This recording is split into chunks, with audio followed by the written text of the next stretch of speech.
Today we'll be doing arm work. It's about 6 minutes long, and as far as props go, you'll need light weights and a chair. I recommend anything under 5 pounds, otherwise you won't really get those rotator cuffs as much.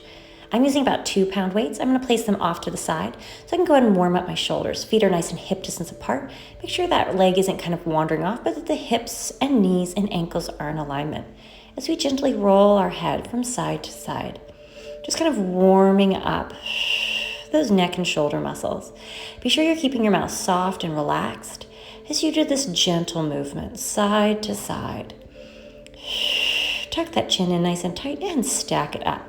Again, you want to be kind of up on top of those sit bones so you can draw the flesh out, making sure those, again, the pelvic floor is engaged, so there's that gentle kegling sensation for women. For men, it feels like jumping into cold water. We're just going to roll our shoulders as we keep that ab connection, so the column of the spine, which is in the neutral or natural curvature, which is like kind of a couple of double S's. And those are important just so that your spine is like an erect, long bungee cord or spring, so you have optimal movement. Now you can reach those hands up to the ceiling. Now if that's uncomfortable to interlace your fingers and push upward, you can always hold onto the opposite elbow. Again, you're kind of connecting between the rib and the hip, not letting the shoulders collapse as you kind of open up the collarbones and reach to one side. Again, take whichever modification feels right for you, and then we'll recover right back up. We're going to reach to the other side. Again, make sure your jaw and your mouth is relaxed so that you're creating little to no tension in the face. And recover. You can always take one hand down, or you can keep both hands up.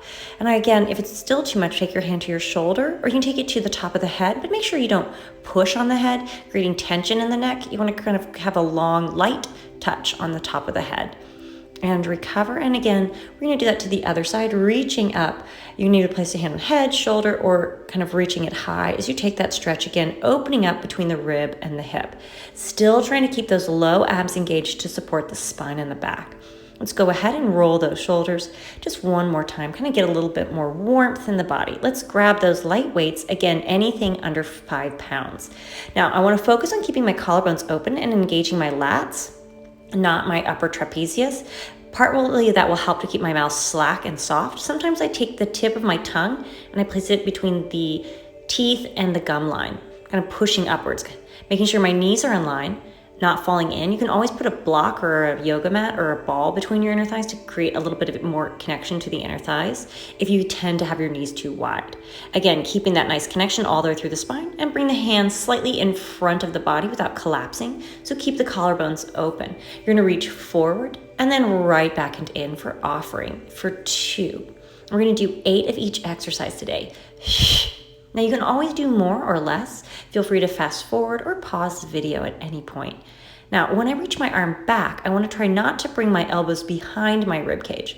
I want to try to just bring my elbows in line with my shoulder blades. I'm going to inhale, open, keeping my elbows kind of forward, almost like I'm making a W or a wash line with my elbows. So I have my palms to the ceiling, elbows slightly forward, and I'm bringing my arms out in line with the shoulders, keeping tension out of the neck. If it's too far back, there's tension in the neck. And then in, kind of over my thighs, but no further in, because we're really working on opening up the chest.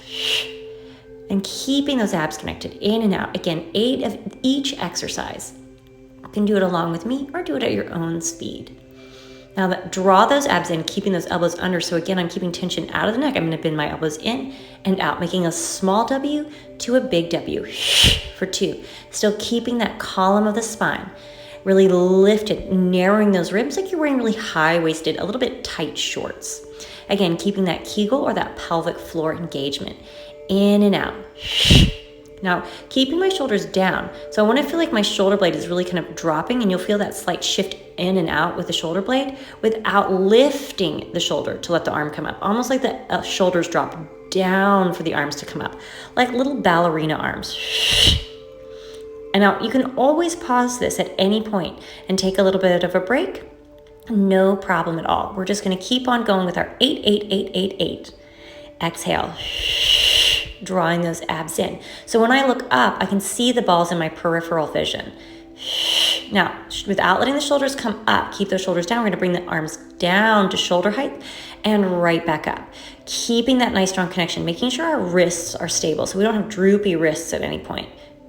And right back up, really strengthening that upper back while also still opening up the chest and shoulders. And again, I'm not letting my arms come higher than my peripheral vision if I'm looking up. That way I keep my shoulders kind of working in a little bit more of an ergonomic movement, because I'm really trying to open up the chest and strengthen that upper back for good alignment, opening the arms out to the side. Now, watch the droopy wrist for this one, and watch the shoulder tension. We're going to keeping our elbows forward as we circle for 8 and 7, squeezing those abs still. 6, 5, try watch those wrists, and 4, no drooping. 3, pelvic floor, soft jaw. 2, and reverse. Here we go. And 2. Take this at your speed that feels appropriate for you, but don't go too fast. Come to stillness and gently bend it back and in. Roll those shoulders out. And I hope you enjoyed this quick upper body workout today. And have fun. For more workouts, you can always check out my website, helenawellness.com.